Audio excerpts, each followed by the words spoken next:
Welcome back, everyone, to the final portion of today's Countdown to Kickoff show. Al DeMarco here along with Steve Budin. If you happen to be catching us from national TV, where you perhaps watched us on Sports Time Ohio or DirecTV or Dish Network or from FoxSports.com, here in our next 9-10 minutes, we're going to break down the final three games on the board, starting with your Sunday nighter between Baltimore and Pittsburgh. Guys, I don't have to go too deep here. You know the deal. Baltimore won the season opener between these two, 35-7. 7 turnovers forced by the Ravens defense, and that one 5 by Ben Roethlisberger. Steelers coming off the home upset, a dominating performance against New England last week, while the Ravens followed up that Monday night fiasco, the 12-7 loss at Jacksonville, by basically sleepwalking the first half at home against Arizona, falling down 24-6 before rallying for the win.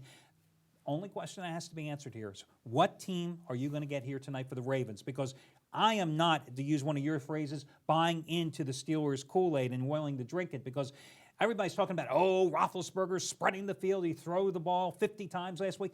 They've been becoming more of a passing attack for the last couple of years. Where have you guys been? They have not been able to consistently run. And when I look at an Arizona team that plays no defense, a New England team that plays no defense, being able to put 25 points up against that defense and still not being able to protect Ben Roethlisberger, who I think last week was sacked 5 more times. Not such a great accomplishment. Yeah, exactly. I can't drink in, as I said, with the Steelers. Yeah, I mean, look, this is a game that normally you look at and go, great game to watch, not a great game to bet. But what happens, it's the Sunday night game. So it gets so much more emphasis because all the gamblers that have lost all day are looking to bail out with that one last piece. So it becomes a very, very important game. One thing I'm worried about with the Steelers is they brought a big emotional effort last week to beat New England. And this might be a little bit of a case of a letdown for them, although they do have some motivation because Baltimore embarrassed them in week 1 and they want to avenge that loss. So it's a really tough game to play. I'm kind of leaning towards Baltimore because I think that the public out there is in love with the Steelers after last week, and we're seeing that reflected in the line here. I think it's going to be a tight game. Could come down to the last possession, so I'm taking the 3 points. You know, the road team had gone 5-0-1 against the spread in the series prior to the first meeting this year.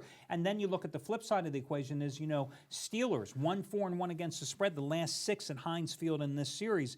And the Steelers have a lot of injuries. Their linebacking core is so beaten up. They couldn't stop Ray Rice in the opener if everything depended on it, and they were healthy then. So with Woodley banged up, Harrison banged up, Farrier banged up, I think Baltimore's to play here. I'd buy the half I was going to say, I said 3. It's really 3.5, and it's a great spot to buy because this time of the year, every half a point counts, just like we said in the opening of the show. Exactly. So I'm in agreement with you. I like Baltimore, but I think this is a game that I'm just going to simply watch. And Me too. The Sunday night bailout plays, I have to give props to one of the handicappers at the site, Shawn Michaels. The last 2 he's Sundays, been on fire. He's had his maximum wager play, 100-dime Sunday night bailout plays. New Orleans 62-7 over Indianapolis, and last week Philadelphia 34-7 over Dallas. Guys, check out the website. It doesn't happen every week. I mean, there's only 2 Sunday night plays of the year, but I know what it's like as a gambler too. Sometimes you're looking at that Sunday night game to bail out. I won't be bailing out on it because I don't know which way to go here. Money-wise, it's just my opinion. And Baltimore. Understand also, right, that Shawn, when he comes with a 100-dime play, he's not bailing himself out. That's his biggest play. Yeah. It just so happens to be the Sunday night game. So if it works for you, you take advantage of a 100-dime play, which is the strongest play we offer on the site, to be your Sunday night bailout game. It's a big advantage.